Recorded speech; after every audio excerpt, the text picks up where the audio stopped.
te despiertas antes de que el sol se atreva a asomar entre las almenas. No por gusto, claro, sino porque el castillo entero parece tener un pacto secreto para hacer ruido a la misma hora. Primero, ese gallo en el patio que canta como si le pagaran por desafinar. Luego, el crujir de las puertas pesadas, los pasos apresurados de los sirvientes.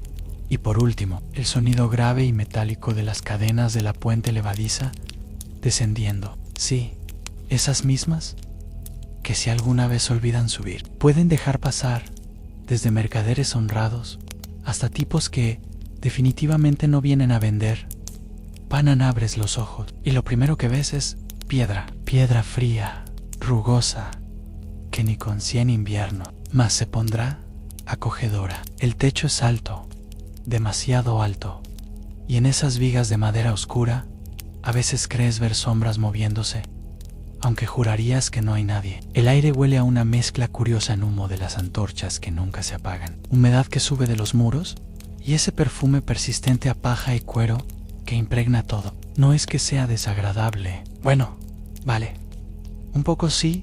En el amanecer, en el castillo no es un momento pacífico. Es una coreografía perfectamente desordenada. Desde tu ventana estrecha, apenas un corte en la muralla, ves cómo el patio empieza a cobrar vida. Los mozos de cuadra ya están sacando los caballos. Las damas de compañía corren con cestas de ropa y un aprendiz de escudero intenta, sin éxito, cargar un cubo de agua que parece más grande que él. El metal contra el metal resuena en alguna parte en probablemente un guardia afilando su espada antes de relevar el turno. Y ahí está, otra vez, ese sonido grave y arrítmico en las cadenas de la puente levadiza, rechinando. Baja lentamente, como si la madera y el hierro estuvieran discutiendo entre sí. El eco resuena en todo el patio, y por un momento te imaginas que ese ruido es como un bostezo del propio castillo, abriéndose al día. Mientras tanto, el cielo pasa de un gris indeciso a un azul pálido. No hay café para ayudarte a despertar, ni sueñes, así que dependes de esa mezcla de frío matinal y actividad frenética para espabilarte. El viento que se cuela por tu ventana trae consigo olores del exterior en tierra húmeda, leña quemada en las casas cercanas y, si tienes suerte, un toque de pan recién hecho de la aldea. Si tienes mala suerte, lo que llega es el aroma menos poético de los establos. Es un sorteo diario.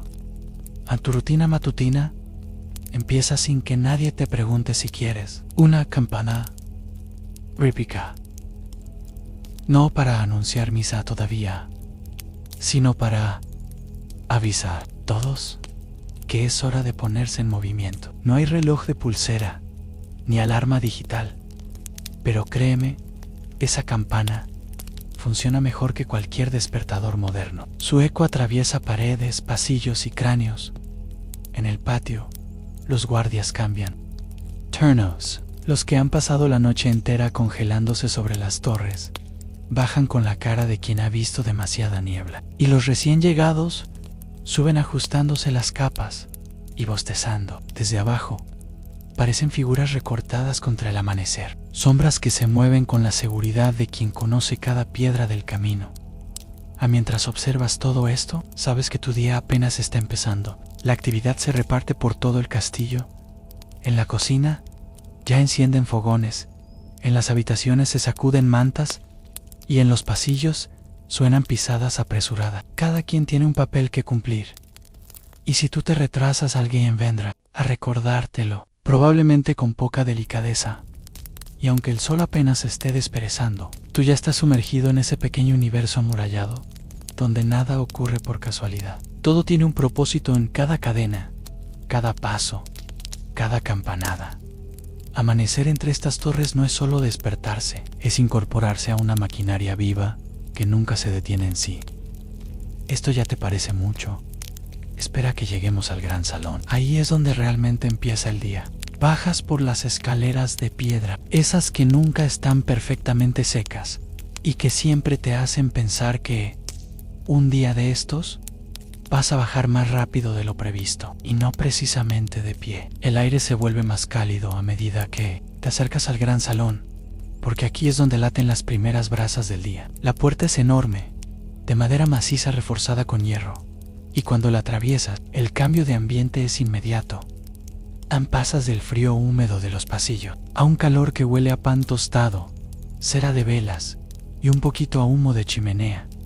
El gran salón es el corazón del castillo. Altos ventanales dejan entrar la luz matinal, aunque, para ser sinceros, en invierno apenas se nota. El techo parece tan alto que podrías meter ahí un árbol entero y seguiría sobrando espacio. Las paredes están adornadas con tapices que cuentan historias de batallas, cacerías y, en algunos casos, victorias un poco exageradas. Las mesas largas, de madera maciza, ya están puestas, o casi. Los sirvientes corren de un lado a otro colocando platos, jarras y panes, como si fueran piezas de un rompecabezas que hay que completar antes de que llegue la nobleza Han.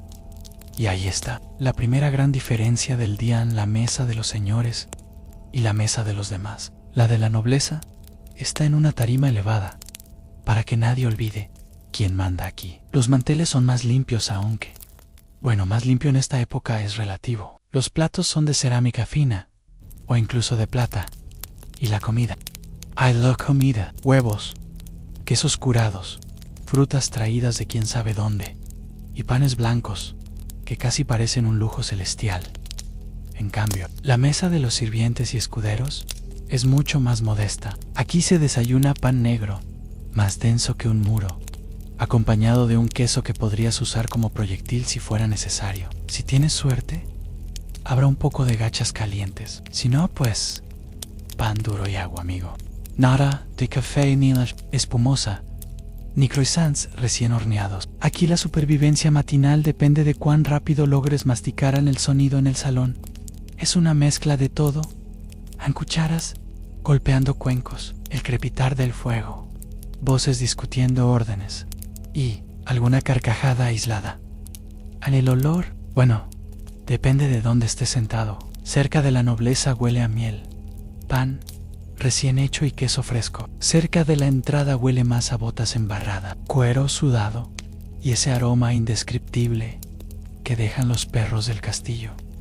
El señor del castillo suele llegar último, para que todos lo vean. Camina despacio, como si no tuviera prisa, pero con esa mirada que dice sé exactamente quién llegó tarde y quién no. La señora, en cambio, suele aparecer un poco antes, supervisando que la disposición de la comida esté perfecta, que las damas de compañía no se distraigan y que los sirvientes no se coman nada antes de tiempo. Tú intentas pasar desapercibido, pero en este lugar, hasta respirar muy fuerte puede llamar la atención equivocada mientras masticas tu porción de pan que lleva tanto tiempo en la despensa que podría contar su propia historia. Escuchas las conversaciones fragmentadas, plains de casa, rumores sobre visitas de otros señores y ese chisme sobre un caballero que perdió en un torneo porque su caballo decidió que era buen momento para sentarse. Aquí, las noticias vuelan más rápido que las flechas y así, entre bocado y bocado, el gran salón se va llenando de energía. El desayuno no es solo para alimentarse, es para ver y ser visto, para medir silenciosamente quién se sienta dónde, quién habla con quién y quién parece estar evitando a alguien. Es el tablero de ajedrez social, antes de que empiece el verdadero juego del día, aun cuando termina la comida. No hay sobremesa con café. Aquí, en cuanto la nobleza se levanta, todos los demás también lo hacen. Los platos se retiran a toda prisa, las mesas se limpian y el gran salón queda listo para su siguiente uso en reuniones, entrenamientos o incluso juicios, porque este espacio sirve para todo, menos para aburrirse en ahora, mientras los últimos ecos de conversaciones se apagan y las jarras vacías se amontonan. Sabes que es hora de seguir el hilo del día. Afuera, el patio ya está en plena actividad y tú tendrás que cruzarte con sirvientes, escuderos y damas de compañía. La verdadera maquinaria que hace que este castillo funcione Ansí, esto te parece organizado. Espera a ver lo que pasa. Tras las puertas del servicio, sales del gran salón y el aire vuelve a cambiar. Aquí, en los pasillos que no están decorados para impresionar a nadie, el olor es más real a madera húmeda, lana mojada y ese leve aroma a sopa que parece flotar por el castillo entero, incluso antes de que sea la hora de comer. Aquí ya no se escuchan risas cortesanas ni conversaciones elegantes. Lo que domina es el golpeteo constante de pasos apresurados, el chirrido de cubos y carros, y las órdenes cortas que vuelan de un extremo a otro. En sí, la nobleza es la cara visible del castillo. Los sirvientes son su esqueleto, músculos y sistema nervioso todo a la vez. Sin ellos, nada se movería. Buenos said, se movería, pero de la misma forma que una carreta rota se mueve en poco, mal, y con mucho ruido. Los sirvientes empiezan su día mucho antes que cualquiera. Algunos ya han pasado horas avivando fuegos, acarreando agua desde el pozo, que, por cierto, está tan lejos que parece puesto a propósito para fastidiar, o barriendo pasillos interminables. Llevan ropa sencilla de útiles ásperas y las manos marcadas por el trabajo. Aquí no hay días de descanso. Así el Señor quiere. Un banquete en pleno invierno. Tú corres al mercado bajo la nieve. Si hay que limpiar las letrinas en día de fiesta, se limpian. No. Heidi y los escuderos, por su parte, viven en una especie de limbo jerárquico. No son sirvientes, pero tampoco nobles. Son aprendices de caballero, lo que significa que pasan el día cargando armaduras que pesan como si estuvieran hechas para aplastar al portador, cuidando armas, entrenando con palos de madera y esperando el glorioso día en que puedan romperse la nariz en un torneo oficial. Entre ellos hay un aire de camaradería mezclado con rivalidad silenciosa. Después de todo, en este juego no todos llegarán a la gloria.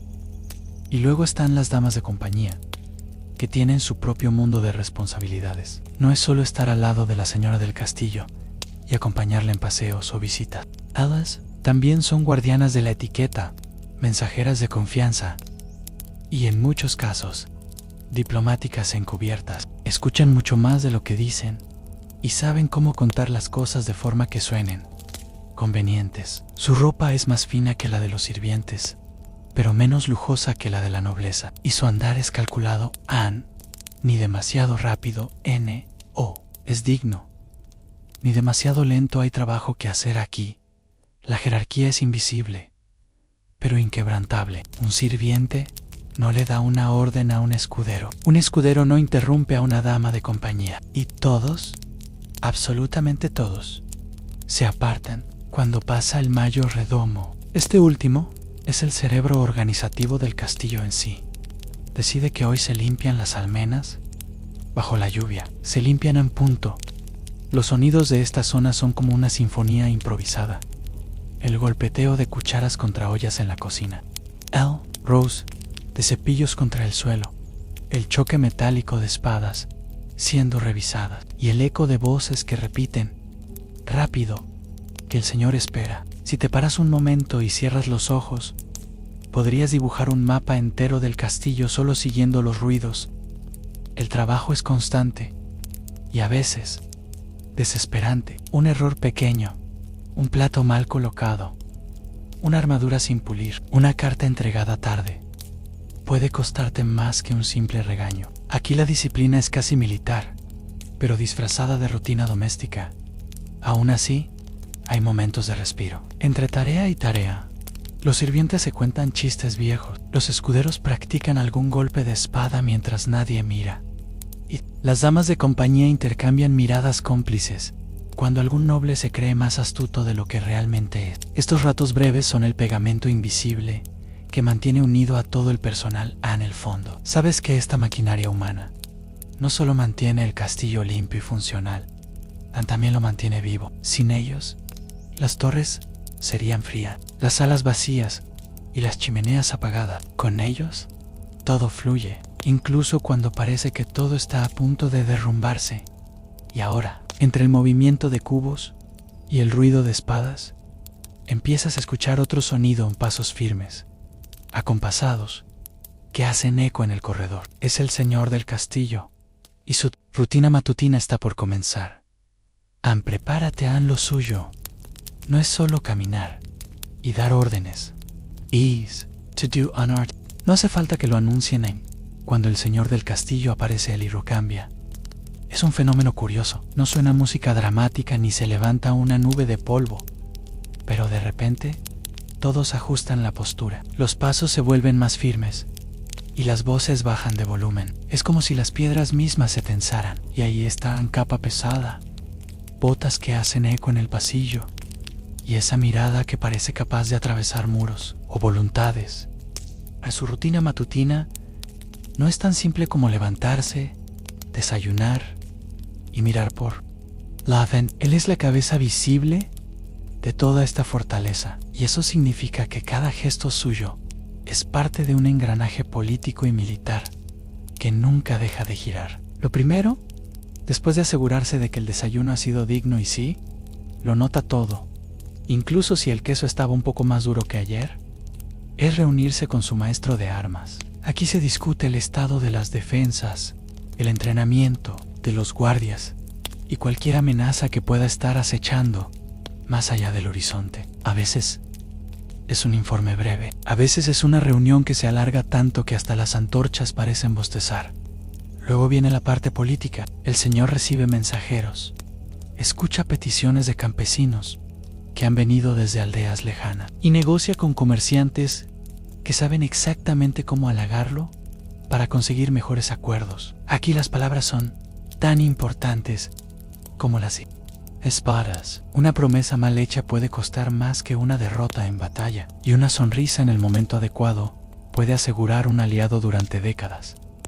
No se trata solo de poder, sino de mantener la ilusión del poder. El señor debe parecer invencible incluso cuando las reservas de grano bajan, cuando hay rumores de saqueadores o cuando el clima no coopera. Por eso su presencia en el patio de armas no es opcional. Aunque no tenga que empuñar una espada todos los días, debe ser visto inspeccionando tropas, dando instrucciones, corrigiendo la postura de un arquero o felicitando a un caballero tras un buen golpe de lanza. No es solo entrenamiento, es teatro en el interior del castillo. Su autoridad se extiende a todos los rincones. Si decide que la torre norte necesita reparaciones, ya hay albañiles subiendo andamios antes de que termine la frase. Si ordena un banquete para impresionar a un visitante, la cocina trabaja el doble. Los sirvientes pulen hasta el último candelabro y los músicos afinan instrumentos hasta que las cuerdas se rompen. Su palabra es ley, y en este mundo la ley se cumple rápido.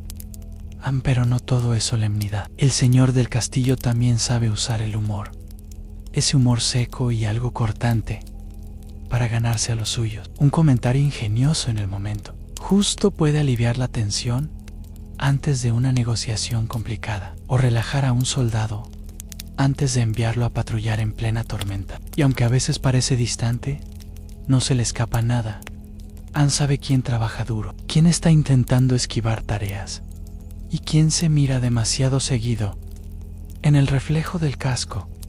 Ann, su día está medido al milímetro. Después de la inspección militar y las audiencias, suele retirarse a sus aposentos para revisar mapas, cartas y documentos. El olor aquí cambia en cera derretida, pergamino, tinta recién usada. Los mapas se despliegan sobre una mesa tan grande que necesitarías días para memorizar cada línea y marca. Aquí se planean rutas comerciales, defensas contra posibles invasores y estrategias para expandir influencia. Porque en este juego medieval, si no creces, retrocedes.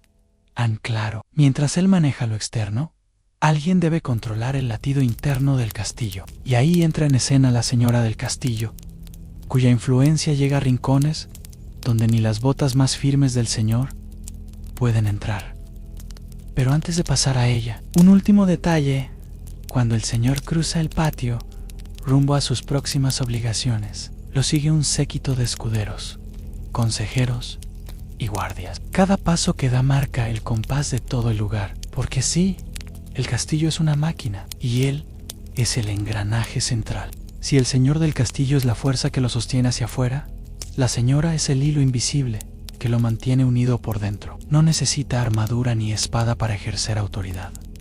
A él le basta con una mirada firme y una lista mental impecablemente ordenada de quién está haciendo qué y quién está fallando. Su día empieza temprano, muchas veces antes que el del señor, porque tiene que asegurarse de que cada rincón del castillo funcione como un reloj. La primera parada suele ser la cocina. Aquí, el calor es asfixiante y el olor es una mezcla deliciosa y agotadora en pan recién hecho. Carne asándose lentamente, hierba secándose en racimos colgados del techo. La señora revisa todo, desde el tamaño de las hogazas hasta la cantidad de especias que se usan. Porque, claro, un exceso de sal no solo estropea un guiso, también puede arruinar la reputación del castillo entero en una cena diplomática. Después, pasa a la despensa. Aquí el aire es fresco y seco, y el silencio se rompe solo por el leve roce de los ratones que intentan robar algo. Heme a la idea.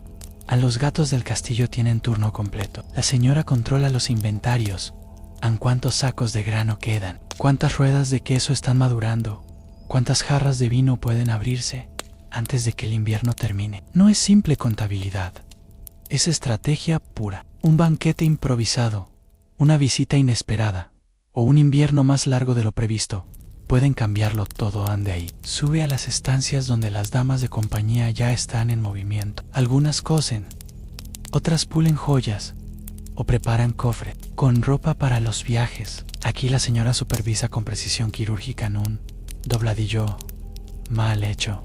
Puede parecer un detalle menor, hasta que un noble invitado lo vea y lo comente en la corte. Pero su trabajo no termina en el control doméstico. También es una tejedora de alianzas. Recibe a esposas e hijas de otros señores. Organiza reuniones que parecen simples meriendas, pero que en realidad son negociaciones encubiertas, y mantiene correspondencia constante. Su pluma escribe cartas con caligrafía impecable. Guay, cada palabra está medida en un cumplido. Puede abrir una puerta. Una frase ambigua puede cerrar un trato sin necesidad de decir no. Directamente, la señora también tiene un papel clave en la gestión de conflictos internos. Si hay un problema entre sirvientes, o si un escudero ha ofendido a alguien importante, es ella quien interviene para evitar que el asunto llegue al señor o a las malas lenguas. Su autoridad es suave pero firme, y su red de informantes incluye a cocineros, lavanderas, mozos de cuadra y hasta el chico que limpia las lámparas visualmente. Su presencia es inconfundible. Han vestidos elegantes pero funcionales, velos ligeros, joyas discretas pero valiosas. Sus manos están acostumbradas tanto a sostener un cáliz de plata como a revisar cuentas y medir telas. Su perfume, mezcla de flores secas y jabón artesanal, se percibe unos segundos antes de que ella entre a una sala, lo suficiente para que todos se enderecen sin mirar. En cierto modo, ella es la administradora general de un pequeño reino interior. Si el señor se encarga de que el castillo no caiga por un ataque, la señora se encarga de que no colapse por dentro. Y créeme, aquí dentro las intrigas y los egos pueden ser tan peligrosos como cualquier catapulta enemiga. Cuando todo parece estar en orden, cuando el día ya está bien avanzado, hay otro frente que atender en el patio de armas. No porque ella entrene, eso es terreno del señor, sino porque ahí es donde se decide parte de la imagen del castillo. Y hoy, precisamente, los caballeros están en plena práctica. Prepárate para entrar en un lugar donde el sudor, el metal y el ruido forman una orquesta muy particular. El patio de armas es el lugar donde el romanticismo de los cuentos medievales se estrella contra la realidad del sudor y los moretones. Nada de caballeros impecables bajo un rayo de sol, con capas ondeando al viento y sonrisas brillantes. Lo que hay es polvo, gritos de esfuerzo y un aroma constante a cuero sudado y hierro oxidado. Y si el viento sopla desde el establo, bueno, ya te imaginas. El entrenamiento empieza temprano. Los escuderos llegan primero, cargando con las armaduras, espadas y lanzas de sus señores. El peso de una armadura completa es suficiente para que un muchacho de tu edad desarrolle músculos y resentimiento a partes iguales. Ellos la limpian, la ajustan y luego la ayudan a colocar todo antes de que su caballero siquiera pise el patio. Porque sí, aquí la jerarquía también se siente en los bíceps en los caballeros. Veteranos se entrenan con movimientos calculados, repitiendo los mismos golpes una y otra vez hasta que parecen parte de su cuerpo. Los más jóvenes, en cambio, aún tienen esa mezcla de entusiasmo y torpeza que hace que las espadas de madera terminen golpeando cosas que no deberían, cascos llenos, escudos mal puestos o tobillos propios. El maestro de armas, siempre con la voz grave y la paciencia limitada, grita órdenes que resuenan en todo el castillo. Más firme el escudo. No mires al suelo, mira a tu enemigo. Si bajas la guardia estás muerto. Y aunque suene exagerado, aquí no es una metáfora en un mal movimiento. En combate real, significa no volver a casa. A los entrenamientos no son solo con armas, también hay práctica de justa. Ese deporte que en los cuentos suena glorioso, pero que en la vida real consiste en lanzarte a toda velocidad sobre un caballo, apuntando con una lanza mientras intentas no salir volando tú mismo. Los cascos retumban contra el suelo, las lanzas chocan contra los escudos, y el ruido metálico del impacto se mezcla con aplausos o gemidos, según quien haya terminado en el barro. En el hor del patio de armas, es una mezcla curiosa en cuero, metal caliente por el sol, y ese toque de hierba aplastada bajo las botas y los cascos de los caballos. A veces, cuando entrenan con fuego real en las catapultas o flechas incendiarias, se suma un humo espeso que hace que hasta las torres parezcan. Toser en la vida de un caballero no es solo entrenamiento físico, también hay un código de conducta que seguir en lealtad, honor, defensa de los débiles y, por supuesto, la habilidad de contar sus gestas con un toque heroico y algo de exageración cuando vuelven de una campaña. La reputación es tan importante como la fuerza, porque un caballero olvidado es casi un caballero inexistente. Pero no todo es disciplina. Entre ejercicios, hay momentos de broma en escuderos que esconden el casco de su maestro, caballeros que compiten por quién derriba más espantapájaros en menos tiempo, o apuestas improvisadas sobre quién aguantará más golpes sin caer en el humor. Aunque sea rudo, es parte de lo que mantiene la moral alta, y mientras las espadas chocan y las flechas vuelan hacia los blancos, en lo alto de la muralla, los guardias vigilan, porque todo este entrenamiento no sirve de nada si el castillo no está protegido las 24 horas. Y hoy, precisamente, hay una inspección de las defensas, así que guarda la espada de madera, sacude el polvo de tu capa y acompáñame. Vamos a subir a las murallas para ver cómo se asegura que nada ni nadie cruce estas puertas sin permiso. Subir a las murallas no es tarea ligera. Los escalones son estrechos, de piedra gastada, y están diseñados para que los posibles invasores se maldigan a sí mismos antes de llegar arriba. El aire se enfría a medida que asciendes, o el murmullo del patio se va apagando, reemplazado por el silbido constante del viento. Desde aquí arriba, la vista es impresionante y también bastante intimidante.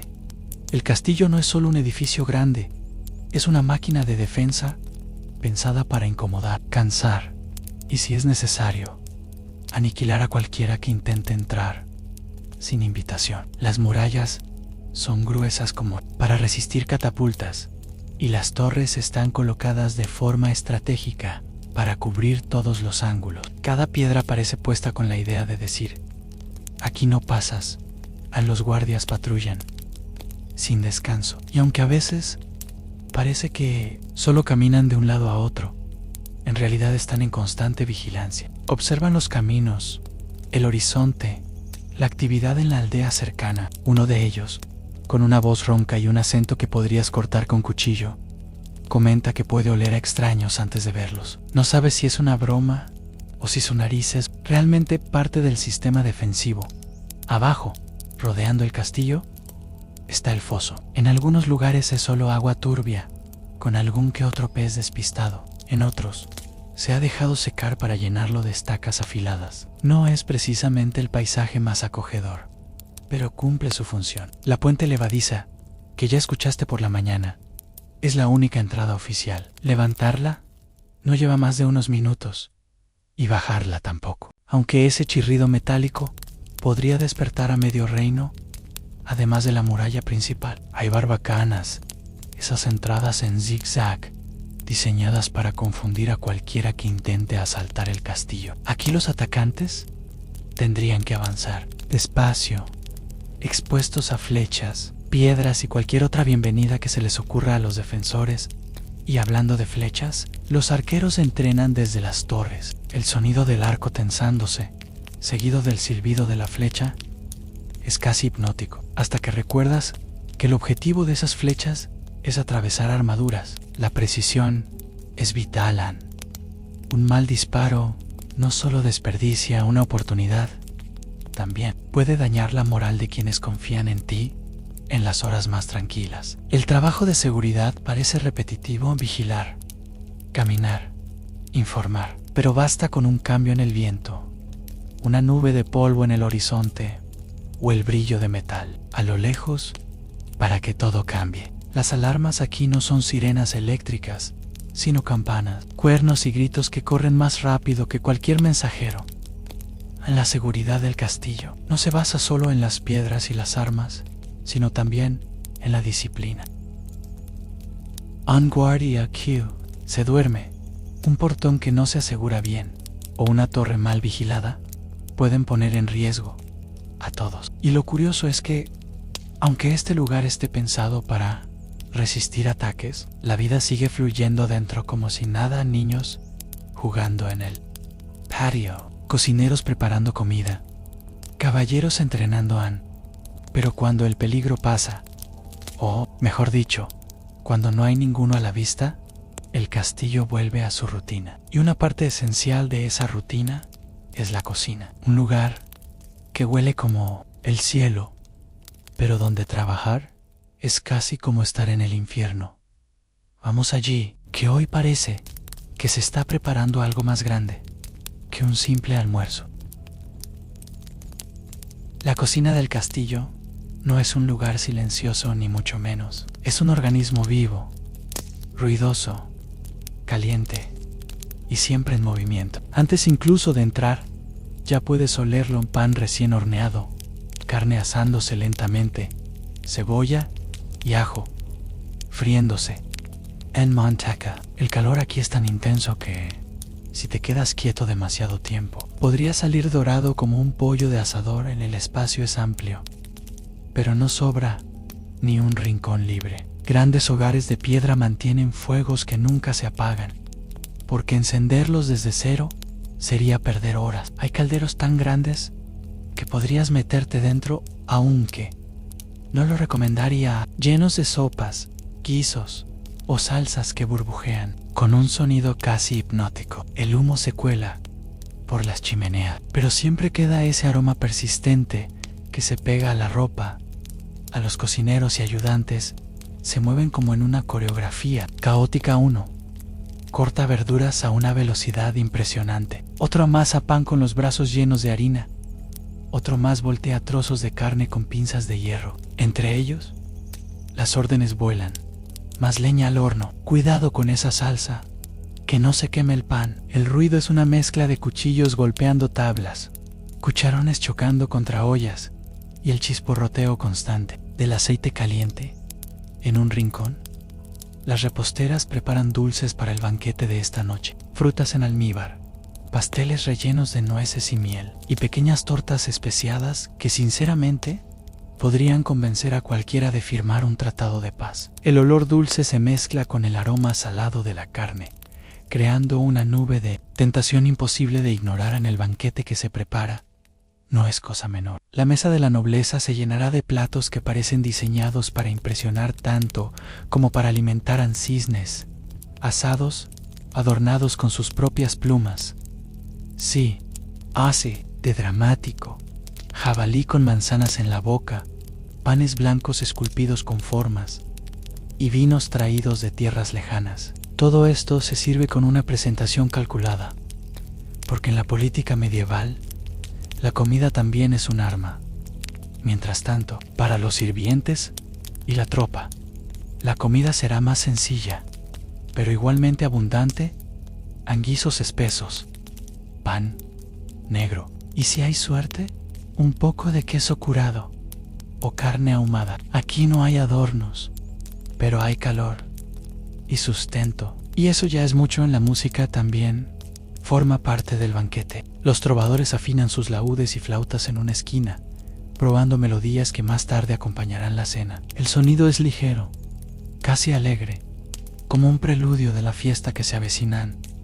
Y claro, no todo es perfecto. En una cocina así, siempre hay imprevistos.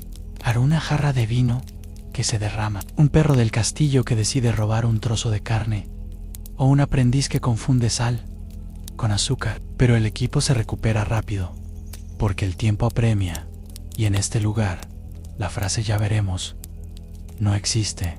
Cuando todo está listo, el aroma que sale de la cocina es tan potente que parece llamar a la gente como una campana invisible. El gran salón se prepara para recibir a los invitados, y tú sabes que esta noche será larga, ruidosa y probablemente llena de excesos.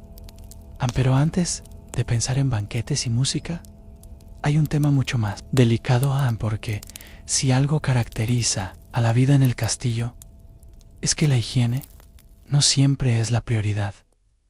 Prepárate para descubrirlo. Si alguna vez pensaste que vivir en un castillo era como pasar la vida en un hotel de lujo, te tengo malas noticias. Sí, hay murallas imponentes, banquetes fastuosos y música en las cenas. Pero cuando se trata de higiene, la Edad Media no estaba precisamente en su mejor momento. Para empezar, los baños no son lo que imaginas. No hay duchas con agua caliente a demanda, ni bañeras perfumadas esperándote al final del día. En el mejor de los casos, hay grandes tinas de madera que se llenan con cubos de agua calentada en la cocina. Esto significa que si eres noble, puedes disfrutar de un baño decente una vez a la semana. Con suerte, si eres sirviente, la frecuencia baja drásticamente y la temperatura del agua. Digamos que es una experiencia arrebatolizante. El olor es otro tema. Aunque la nobleza usa perfumes, aceites aromáticos y hierbas secas para disimularlo, la mezcla en el aire es inevitable. An humo de chimenea, sudor, cuero, establos y comida. Las letrinas del castillo son cuartos pequeños con un banco de madera y un agujero que da a un pozo negro. Algunos están en torres para aprovechar la gravedad, pero aún así el aroma viaja en la ropa. Tampoco se lava todos los días. Las prendas de lana y lino se cambian menos de lo que quisieras imaginar, y lo más común es sacudirlas, cepillarlas y volver a usarlas. Para los nobles, las capas y túnicas largas ayudan a cubrir cualquier mancha sospechosa. Los sirvientes, por su parte, simplemente aprenden a ignorar las pequeñas incomodidades. A pesar de todo, hay intentos de mantener cierta limpieza. El lavado de manos antes y después de las comidas es una costumbre establecida entre la nobleza. Waisei usan jarras y palanganas con agua tibia y un toque de hierbas para darle buen olor. En invierno, el agua caliente es un lujo que se reparte con cuidado, porque calentarla requiere mucha leña y tiempo. El confort, en general, también es relativo. Las camas de los nobles tienen colchones rellenos de plumas o lana cubiertos por mantas pesadas. Son cómodas hasta que recuerdas que no existe la calefacción central y que en invierno puedes ver tu propio aliento dentro de la habitación. Los sirvientes duermen en jergons de paja, a veces en cuartos colectivos, y el sonido de los ratones correteando por la noche es casi parte del paisaje sonoro. Para combatir el frío, la gente se viste en capas. No dos, ni tres, sino tantas como el clima y el peso soporten. Esto significa que, en invierno, vestirse puede llevar tanto tiempo como preparar un desayuno. En verano, por el contrario, las capas se reducen, pero nunca desaparecen en la moda, y el decoro pesan más que la comodidad. Y, aún así, la vida sigue. Uno se acostumbra al olor, al frío, a las incomodidades. Es sorprendente cómo la mente se adapta cuando no conoce otra opción. Por supuesto, hay algo que sí es capaz de romper la rutina de cualquier día: a la religión. Porque aquí, en el castillo, la fe no es solo un asunto personal, sino una parte fundamental de la vida diaria. En el castillo, la religión no es solo una cuestión de fe personal. Es el pegamento invisible que une o controla menos a todos. Desde el amanecer hasta el anochecer, las campanas marcan los ritmos de oración y recordatorios de que, por encima del Señor y la Señora, hay un poder mayor, observando cada movimiento. La capilla del castillo no es tan grande como una catedral, pero sí lo bastante imponente para dejar claro su papel central. Está revestida de piedra lisa, con ventanales estrechos que dejan pasar la luz en finos haces dorados. El aire dentro siempre es fresco, impregnado con el aroma de cera derretida e incienso. El eco hace que cualquier palabra, incluso un susurro, suene más solemne a cada mañana. Antes de empezar las labores más importantes, los nobles asisten a misa. El capellán del castillo, una figura respetada, temida y a veces un poco entrometida, oficia las oraciones, recordando que la prosperidad de la fortaleza depende tanto de la vigilancia de los muros como de la vigilancia espiritual. Entre sermones y lecturas, no faltan las advertencias sobre los pecados, el castigo divino y la importancia de la obediencia para la nobleza. La religión también es una herramienta diplomática. Un matrimonio bendecido por la Iglesia vale más que 100 acuerdos firmados. Un aliado devoto es más confiable que uno pragmático. Por eso, las festividades religiosas son eventos de gran importancia en Pascua, Navidad y los días de santos patronos. Se celebran con misas solemnes y, a menudo, con banquetes posteriores a los sirvientes y soldados. Aunque no siempre pueden asistir a las ceremonias principales, tienen sus propios momentos de oración. Muchos llevan medallas o amuletos bendecidos, y no es raro ver a un arquero persignarse antes de tensar la cuerda, o un cocinero murmurar una plegaria antes de encender el fuego. La fe es, para ellos, tanto un consuelo como una protección simbólica. La capilla también es lugar de confesiones y consejos. Algunos vienen buscando perdón, otros soluciones prácticas disfrazadas de guía espiritual. El capellán escucha, aconseja y, de paso, recoge información. En un mundo donde la palabra es poder, saber quién está preocupado, quién está enojado o quién está tramando algo es un recurso valiosísimo. Fuera de las ceremonias, la espiritualidad impregna la vida diaria. Hay bendiciones antes de salir a cazar, antes de iniciar un viaje, antes de una batalla. Los nacimientos, bodas y funerales son todos marcados por rituales religiosos. Incluso la arquitectura del castillo a veces incluye símbolos tallados en puertas y muros, recordando que la protección divina se invoca tanto como la física. Pero, por muy fuerte que sea la fe, la realidad es que las enfermedades y heridas no entienden de rezos. Y aquí entra en juego otro aspecto de la vida medieval, que combina ciencia primitiva, remedios caseros y un toque de superstición. Prepárate para pasar de lo sagrado a lo, digamos, experimental. En el castillo, enfermarse es casi como entrar en una partida de dados. Puede que salgas adelante o que no. La medicina medieval es una mezcla curiosa entre observación real, tradición heredada y, como no, un buen puñado de supersticiones en él. Médico o cirujano barbero del castillo es una figura peculiar. Puede que sepa suturar una herida de espada con precisión admirable, pero también recete sangrías para equilibrar los humores del cuerpo. Los humores, para que lo sepas, son 4 en sangre: flema, bilis amarilla y bilis negra. Si algo te duele, la explicación suele ser que uno de ellos está descompensado, y la solución implica sangrar, purgar o hacerte beber brebajes que huelen peor que los establos en las plantas medicinales.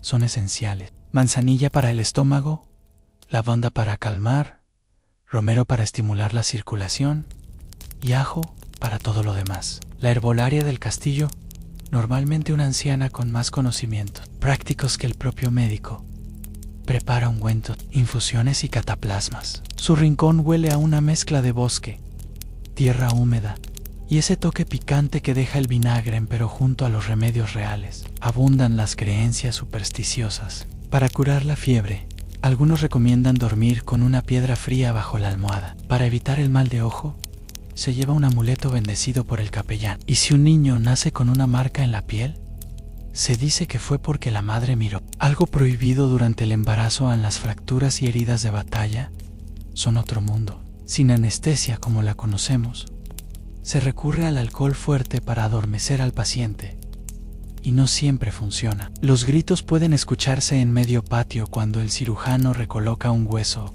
o extrae una flecha. Aún así, la habilidad de estos hombres y mujeres es sorprendente.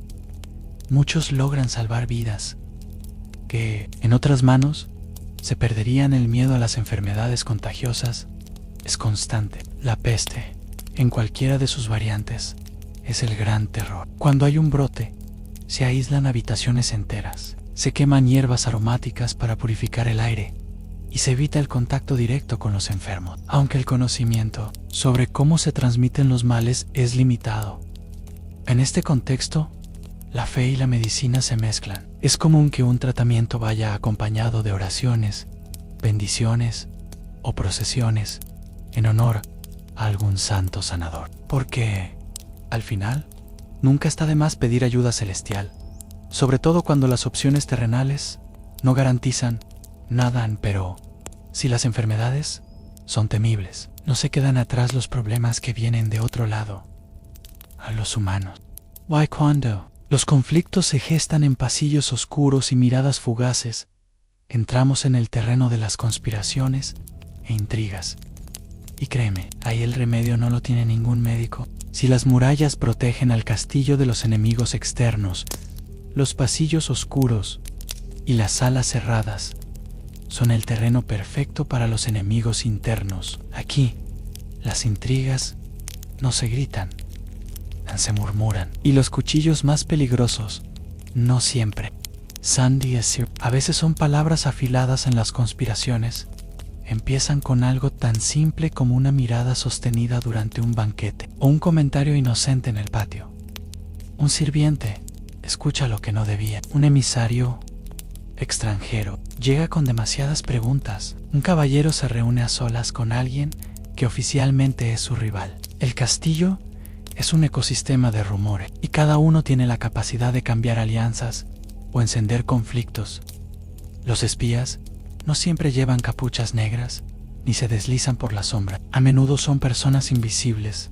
A la doncella que sirve vino, el mozo de cuadra que limpia las botas, el juglar que parece estar distraído con su música. Todos ellos pueden ser portadores de mensajes o testigos de conversaciones delicadas. Aquí, hasta un niño que juega en el pasillo puede convertirse en el informante más valioso sin siquiera darse cuenta en el lenguaje cifrado. Es común. Cartas que parecen recados triviales esconden instrucciones. Regalos con significados ocultos viajan de mano en mano. Un cambio en el color de una cinta puede ser señal de que es seguro actuar o de que se debe abortar un plan. No es raro que incluso el señor y la señora del castillo tengan que descifrar gestos para entender lo que realmente está ocurriendo. A las alianzas se forman y se rompen con la misma rapidez que el pan se parte en el gran salón. Hoy dos familias sellan una amistad con un matrimonio. Mañana, un rumor mal colocado hace que desconfíen de nuevo. Y mientras tanto, siempre hay alguien dispuesto a aprovechar la confusión para ganar poder, influencia o tierra sana. Pero las intrigas tienen un lado peligroso.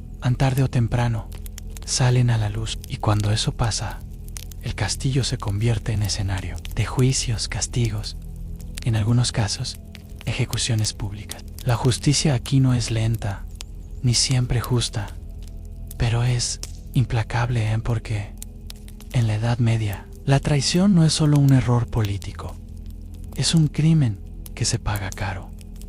Así que, si quieres saber qué pasa cuando la verdad, o lo que se decide, qué es la verdad, Sail a la Luz, hay que pasar a un capítulo donde las consecuencias ya no se pueden evitar, y eso nos lleva directamente a la justicia y las penas. Un espectáculo que, para bien o para mal, siempre atrae público.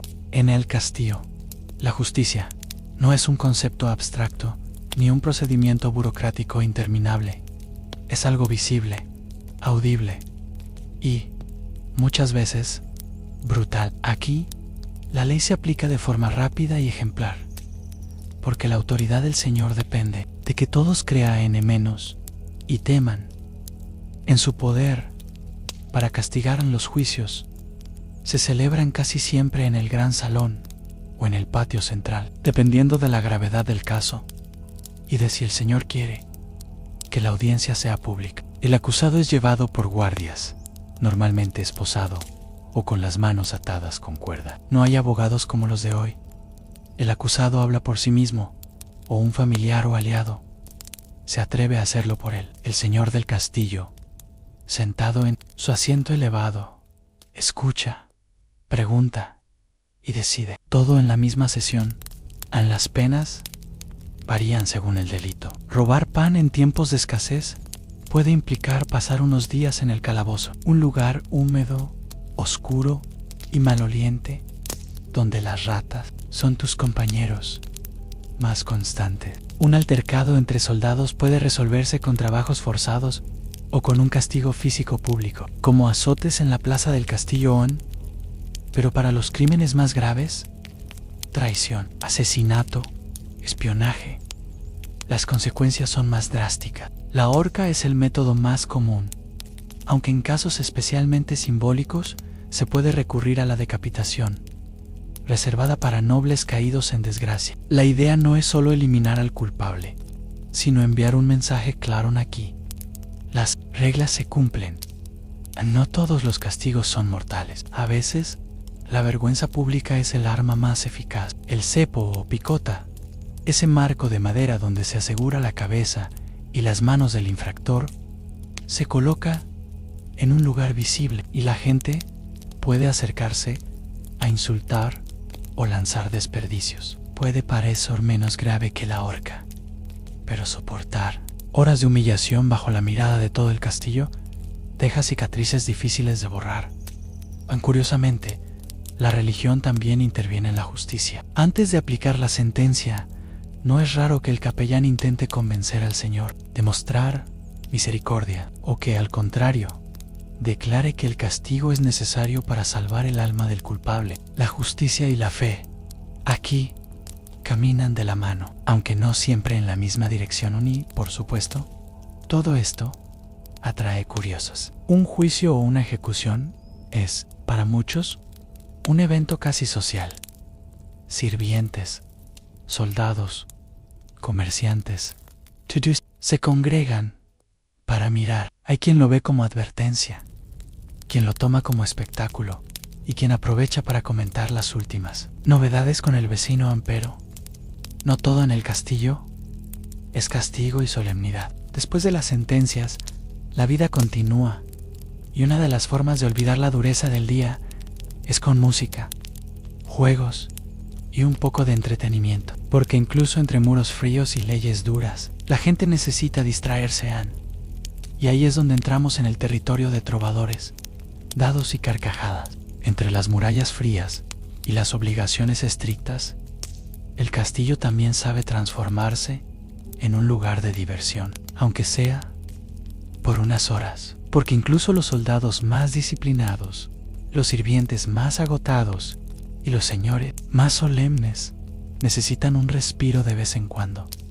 El entretenimiento varía según la ocasión y, claro, según quien lo disfrute. Para la nobleza, las veladas suelen incluir música en vivo, poesía, juegos de ingenio y, si hay motivos para celebrar, un banquete prolongado. Los trovadores son figuras esenciales con sus laúdes, arpas y flautas. Recitan canciones que narran gestas heroicas, amores imposibles y de vez en cuando historias pícaras que provocan sonrisas cómplices entre los invitados. Las damas de compañía y caballeros jóvenes participan en danzas formales, pasos medidos que parecen más un ejercicio de paciencia que una explosión de alegría. Pero no te dejes engañar, cada mirada, cada gesto y cada cambio de pareja es también un juego social. Un baile puede sellar una simpatía o plantar una semilla de intriga. En los patios, cuando el clima lo permite, se organizan justas amistosas o competencias de tiro con arco, donde el orgullo está en juego tanto como la puntería. A veces los señores apuestan discretamente por sus favoritos y los sirvientes comentan las jugadas como si fuera el mayor evento del año. El pueblo llano tiene sus propios pasatiempos dentro del castillo.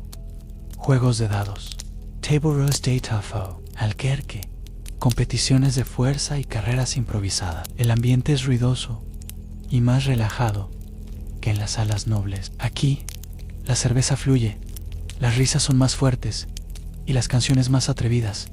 En ocasiones especiales, leguen artistas, ambulantes, malabaristas, acróbatas, titiriteros y cuentacuentos que transforman el patio en un escenario improvisado. Los niños los siguen fascinados y hasta los soldados de guardia encuentran una excusa para asomarse a empero. No todo entretenimiento es festivo. Algunas distracciones incluyen combates simulados que se acercan peligrosamente a lo real o representaciones teatrales con un mensaje político tan claro que casi parecen una advertencia disfrazada de arte. A la música nunca falta, desde las suaves melodías que acompañan las cenas hasta los tambores y gaitas que marcan ritmos más vivos en fiestas populares. Siempre hay un hilo sonoro que recorre el castillo. Es un recordatorio de que, incluso en un mundo lleno de deberes y peligros, hay espacio para el placer y la belleza. Y mientras las notas resuenan y las risas llenan los pasillos, en algún rincón del castillo los niños juegan, porque sí, incluso aquí, crecer implica aprender, pero también divertirse. A su manera, vamos a ver cómo es la infancia entre murallas. La infancia en un castillo medieval no es ni remotamente parecida a la de los cuentos de hadas. No hay habitaciones llenas de juguetes, ni tardes enteras dedicadas a correr por prados soleados. Aunque sí hay juegos, risas y travesuras, pero siempre bajo la sombra de las responsabilidades y las reglas estrictas para los hijos de la nobleza. La vida empieza con un calendario cuidadosamente diseñado. Desde muy pequeños aprenden a leer, si tienen suerte, y un maestro dedicado a escribir con pluma sobre pergamino y sobre todo a comportarse según el protocolo. Los niños varones, cuando alcanzan la edad adecuada, se preparan para convertirse en pajes o escuderos, lo que significa que pronto cambiarán los juegos por entrenamientos con armas de madera y clases de equitación. Las niñas nobles, en cambio, se instruyen en bordado, música, danza y, no menos importante, en el arte de la conversación cortés, porque un matrimonio ventajoso puede ser tan decisivo como una victoria militar para los hijos de los sirvientes. La historia es diferente. Su educación es principalmente práctica. Aprender a ayudar en la cocina, cuidar animales, limpiar armas o asistir a los artesanos del castillo. El juego se mezcla con el trabajo y muchas de sus aventuras consisten en explorar rincones prohibidos, espiar a escondidas las reuniones de los adultos o colarse en la despensa para robar un pedazo de pan. A los juegos infantiles dentro del castillo suelen ser sencillos. Han carreras en el patio, peleas simuladas con palos, juegos de pelota improvisados con lo que haya a mano. También hay juegos de mesa rudimentarios, como el alquerque o el teifol, que los niños aprenden observando a los mayores. Las risas resuenan en los pasillos, pero siempre con un oído atento a los pasos de algún adulto que pueda interrumpir a la seguridad es un asunto constante. Los niños nobles rara vez salen solos. Siempre hay una dama de compañía o un tutor vigilando. Los de familias humildes tienen más libertad de movimiento, pero también más riesgos. En una caída desde una muralla baja o un accidente con herramientas de trabajo no son raros en invierno. La vida infantil se concentra en interiores, en salas comunes, cocinas y habitaciones, donde el calor de las chimeneas es un imán natural. En verano los patios se llenan de actividad y los niños aprovechan para imitar las justas o las cacerías de los adultos. Hay algo de admiración menos y bastante de competencia en cómo se miden unos a otros. No todo es inocencia. Crecer en un castillo significa aprender pronto sobre jerarquías, lealtades y peligro. Los niños escuchan historias de batallas, enfermedades y traiciones, y muchas veces entienden más de lo que aparentan. Algunos incluso participan como pequeños mensajeros, llevando recados que no siempre comprenden y que a veces llevan más peso del que deberían. Aún así, la infancia tiene su magia. A las primeras nieves que cubren el patio, los cuentos contados junto al fuego, la emoción de ver llegar a un grupo de caballeros de vuelta de una campaña, entre murallas frías y pasillos oscuros, la risa de un niño es quizás el sonido más cálido que puede escucharse. Pero incluso esa alegría infantil se ve alterada cuando el castillo entra en su modo más tenso, el estado de sitio. Pork. Si la vida diaria es exigente, la vida bajo un cerco es otra historia completamente distinta.